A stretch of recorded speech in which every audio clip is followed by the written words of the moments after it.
City cable. శుక్రవారం ఉదయం ప్రజాభవన్లో ప్రత్యేక పూజలు. బీఆర్ఎస్ ప్రభుత్వం ఎమ్మెల్యే క్యాంపు కార్యాలయం ఏర్పాటు చేసింది తెలిసిందే. కాగా ప్రస్తుత ప్రభుత్వం కాంగ్రెస్ పార్టీ అధికారంలోకి రావడంతో ఎమ్మెల్యేగా పైలట్ రోహిత్ రెడ్డి ఓటమి చెంది బుయ్యని మనోహర్ రెడ్డి కాంగ్రెస్ పార్టీ తరఫున విజయం సాధించారు. రాష్ట్ర వ్యాప్తంగా ఎమ్మెల్యే క్యాంపు కార్యాలయాల పేర్లను మరియు ప్రగతి భవన్ పేరును కూడా తొలగించి ముఖ్యమంత్రి రేవంత్ రెడ్డి ప్రజాభవన్లను ఏర్పాటు చేశారు. అందులో భాగంగానే తాండూర్ పట్టణంలోని ఎమ్మెల్యే క్యాంపు కార్యాలయం పేరును కూడా తొలగించి ప్రజాభవన్ గా నామకరణం చేసి శుక్రవారం ఉదయం 5:30 ప్రత్యేక పూజా కార్యక్రమాలు నిర్వహించి ప్రారంభించనున్నారు. అందుకు ముమ్మరంగా ఏర్పాట్లు కూడా కొనసాగుతున్నాయి. ఈ సందర్భంగా శుక్రవారం ఉదయం ప్రత్యేక పూజా కార్యక్రమాలు, హోమం, గణపతి పూజ తదితర కార్యక్రమాలను నిర్వహించనున్నట్లు నిర్వాహకులు తెలిపారు. ఈ కార్యక్రమానికి కాంగ్రెస్ పార్టీ నాయకులు, ప్రజాప్రతినిధులు తదితరులు భారీ ఎత్తున హాజరు కావాలని కోరారు. నూతన ప్రజాభవన్ కార్యక్రమం రేపు ఉదయం 5:30 ఎమ్మెల్యే క్యాంప్ ఆఫీస్ ప్రారంభోత్సవ కార్యక్రమం మరియు ప్రత్యేక పూజలు నిర్వహించడం జరుగుతుంది. గణపతి పూజ, కలశ గణపతి పూజ, గౌరీ పూజ, వాస్తు పూజ అనంతరము హోమ కార్యక్రమం నిర్వహించబడుతుంది. బుయ్యని మనోహర్ రెడ్డి ఎమ్మెల్యే గారు నూతన ఎమ్మెల్యే గారి క్యాంప్ ఆఫీసు ప్రారంభోత్సవ కార్యక్రమం ఉదయం 5:30 ప్రారంభం అవుతుంది. సలాం, నమస్కారం. ఇప్పుడు మనము తాండూరు ఎమ్మెల్యే క్యాంప్ ఆఫీస్ దగ్గర ఉన్నాము. అయితే క్యాంప్ ఆఫీస్ ఇది తెలంగాణ ఫస్ట్ వచ్చిన సందర్భంలో రాష్ట్ర రవాణా శాఖ మంత్రి అయిన మహేందర్ రెడ్డి గారికి ఇది ప్రారంభోత్సవం చేయబడింది. అయితే ప్రారంభోత్సవం చేసిన ఆ మరుసటి రోజే ఎలక్షన్ కోడ్ వచ్చింది.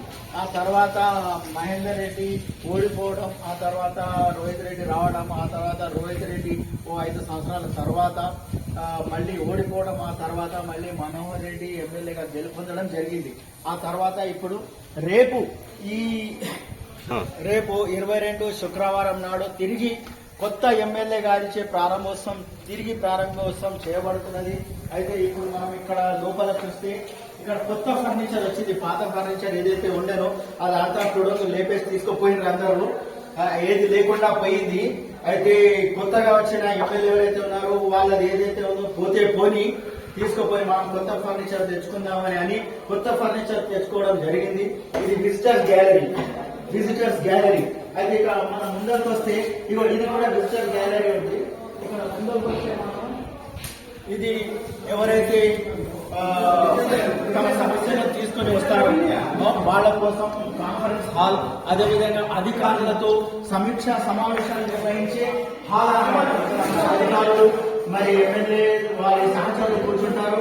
మరి వచ్చిన వాళ్ళ సమస్యలను తెలుసుకోవడానికి, వాళ్ళ పరిష్కారం కోసం కృషి చేసే హాల్. అదేవిధంగా ఇది ఈ గది అనేది ఎమ్మెల్యే ఆఫీస్, ఇది పర్సనల్ ఆఫీస్. లోపల తదితర ఫైల్స్ అవి ఉంటాయి. ఫర్నిచర్ ఫర్నిచర్ ఏదైతే వచ్చిందో కొత్తది తీసుకొని వచ్చారు. అన్ని నూతనంగా చేయబడుతున్నాయి ఇక్కడ. అదే సున్నము, ప్లాస్టర్ ఆఫ్ ప్యారిస్, మరి పెయింట్ వేయడం ఇవన్నీ జరుగుతున్నాయి, ముమ్మరంగా సాగుతున్నాయి. ఇది రాత్రంతా సాగే ఛాన్సెస్ ఉన్నాయి. ఉదయం వరకు అంతా చేసిన తర్వాత ముస్తాబై ప్రారంభోత్సవానికి రెడీ చేస్తున్నారు అధికారులు మరియు ఎమ్మెల్యే సహచరులు అందరూ దీనికి సహకారం అందిస్తున్నారు. అయితే ఇది చూస్తున్నారు కదా, ఇక్కడ కూర్చొని ప్రజల సమస్యను విని వాళ్ళ సమస్యలను పరిష్కారం చేయడానికి ఇది కాన్ఫరెన్స్ కావాలి. కొత్తది కాదు, పాతది కనిపిస్తుంది. ఇది తీసుకోవడానికి రాలేనట్లుంది, ఇది తీసుకోవడానికి. అందుకే పాతది అలాగే ఉంది, కొత్తది మాత్రం వచ్చింది.